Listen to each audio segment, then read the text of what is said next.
محمد اکرم خان صاحب لاہور سے ہیں۔ موجودہ دور میں ایک متوسط اور غریب طبقہ کے فرد کے لیے کما حقہ اقامت دین کی محنت کرنا بہت مشکل ہو گیا ہے، کیونکہ اس کی اکثر توانائیاں کم از کم بنیادی ضرورتوں کے حصول کے لیے خرچ ہو جاتی ہیں۔ اس صورتحال میں کیا کوئی ایسا فرد اقامت دین کا تھوڑا بہت کام کر کے اپنے دینی فرائض ادا کرنے والا فرد سمجھا جائے گا یا اس کا شمار ضعفاء میں ہوگا؟ دیکھیے، اس معاملے میں ہمیں کیا شمار کرتا ہے اور کیا نہیں کرتا، اس کے بارے میں ہمیں کچھ بھی سوچنے کی ضرورت نہیں ہے۔ ویسے تو علامہ اقبال نے بہت خوبصورت باتیں کہی ہیں کہ ہر انسان کو اپنے آپ کو ایسس کرنے کے لیے 3 مختلف آنکھوں سے دیکھنا چاہیے۔ دیدن خود را بچشم خیش، پہلے تو اپنے آپ کو اپنی آنکھ سے دیکھو، تم اپنے آپ کو کیا سمجھتے ہو۔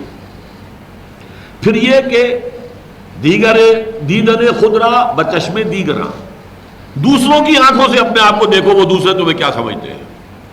اور پھر یہ کہ اللہ کی نگاہ سے دیکھو، اللہ تمہیں کیا سمجھتا ہے۔ یہ 3 جو ہے انسان اپنے آپ کو ایسس کرنے میں، انسان خود سیلف اسسمنٹ، جیسے انکم ٹیکس میں سیلف اسسمنٹ ہوتی ہے، ایسے ہی ہر فرد کو اپنی سیلف اسسمنٹ 3 مرحلوں میں کرنی ہوگی۔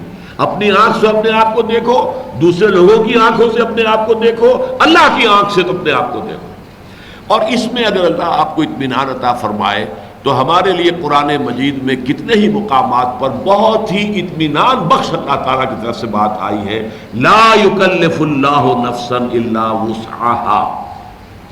اللہ تعالیٰ ذمہ دار اور مکلف نہیں ٹھہرائے گا کسی نفس کو مگر اس کی وسعت کے مطابق۔ اب ظاہر بات ہے کہ یہ جو خارجی حالات ہیں یہ بھی اس وسعت کے اندر آتے ہیں۔ اگر واقعتاً 2 وقت کی روٹی کے اندر ہی اسے اپنی کمر توڑ دینے والی مشقت کرنی پڑ رہی ہے تو ظاہر بات ہے کہ اس کی پھر اللہ کے ہاں اتنی ہی مسئولیت کم ہو جائے گی۔ البتہ اگر ہم نے اپنی 2 وقت کی روٹی کا معیار اونچے سے اونچا کرنا شروع کر دیا ہے تو یہ پھر ہمارا معاملہ ہوگا۔ اگر آپ اس معیار کو کم کر سکتے ہیں، محنت جو ہے اس میں سے اپنا وقت نکال سکتے ہیں، یہ ساری جو ہے سٹرگل ہوگی انڈیویجول بیسس پر۔ تنظیم میں البتہ ہم مجبور ہیں کہ تنظیم میں جو اس کے ڈسپلن کی کم سے کم پابندی نہیں کر پا رہے تو پھر ہم نے کیا سمجھے کہ وہ ملتزم نہیں ہے۔ اس لیے کہ ہمیں آخر ایک وقت میں آ کے فیصلہ کرنا کہ ہم کہاں کھڑے ہیں، آیا ہم اس پوزیشن میں ہیں کہ ہم کو اقدام کریں، آگے بڑھیں۔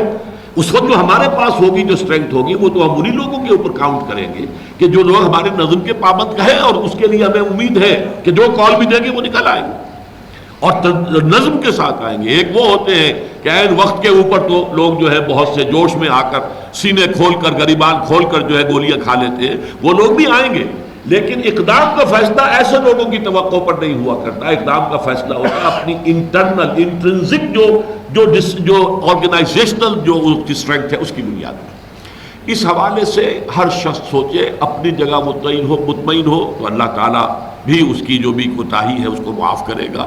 ہمارے ہاں بھی اس کا لحاظ نظم کی سطح پر رکھا جانا چاہیے۔ واقعہ یہ ہے کہ اس میں کوئی یعنی جو بات کہی گئی ہے غلط نہیں ہے، اور یہ معاملہ تیزی کے ساتھ ادھر جا رہا ہے، ابھی تو کچھ بھی نہیں ہے۔ دیکھیے، دجال کا فتنہ، رزق کے پورے خزانوں پر دجال کا قبضہ ہو چکے گا۔ جب تک کفر نہیں کرو گے کچھ نہیں ملے گا، اور زمانہ تیزی سے ادھر جا رہا ہے۔ رات بھی میں نے آپ سے کہا تھا زراعت کے اوپر کنٹرول کی جو ہے بہت سی اسکیم بن رہی ہے۔ اس نظام کے ساتھ اپنے آپ کو اٹیچ کرو، اس دجال کی بالادستی کو قبول کرو تو کھانے کو ملے گا، ورنہ نہیں۔ وہ وقت آنے والا ہے، آئے گا، ابھی تو کچھ بھی نہیں۔ وہ تو سختیوں آئیں گی جس کے بارے میں حضور فرماتے کوئی نبی اور رسول ایسے نہیں گزرے جنہوں نے کہ دجال کے فتنے سے اپنے قوم کو خبردار نہ کیا۔ ظاہر بات ہے کہ وہ دجال کا دور زیادہ دور نہیں ہے، وہ ایک عالمی نظام معیشت ورلڈ بینک سے شروع ہوا، IMF پہ آیا، ورلڈ ٹریڈ آرگنائزیشن، جس کے رد عمل میں امریکہ میں فسادات ہوئے، سیٹل میں، وہاں بھی تو عوام بھی تو ہے نا، رد عمل وہاں ہو رہا ہے۔ پہلے کمیونسٹ ریولوشن آیا تھا تو کیپیٹلزم کا رد عمل ہی تھا نا، اور کیا تھا وہ؟ اب وہی رد عمل آپ کو سیٹل میں نظر آ گیا، وہی ایک اور ڈیووس ایک جگہ جو ہے، پھر انہوں نے چھپ چھپا کر اپنی وہ کانفرنس جو سیٹل میں تو لوگوں نے ہونے نہیں دی، پھر وہ ڈیووس میں آ کر کی ہے سوئٹزرلینڈ میں، وہاں پر بھی ان کے خلاف بڑے ہنگامے ہوئے۔ یہ لیکن یہ کہ پہلے سے حکومت تیار تھی. امریکہ میں تو کسی کو تصور ہی نہیں تھا کہ کوئی یہاں ایجیٹیشن اس طرح کا بھی ہو سکتا ہے کہ ٹیئر گیس بھی پھینکنی پڑے اور یہ سارا توڑ پھوڑ ہو. وہ ہوا ہے وہاں پر. اس لحاظ سے یہ کہ جدھر تاریخ جا رہی ہے اور تیزی سے جا رہی ہے وہ تو یہی ہے کہ اور وقت سخت آئے گا, اور بہت وقت سخت آئے گا, اور معیشت کا دائرہ اور تنگ ہوگا, اور رزق کے سارے خزانے دجال کے ہاتھ میں آ جائیں گے.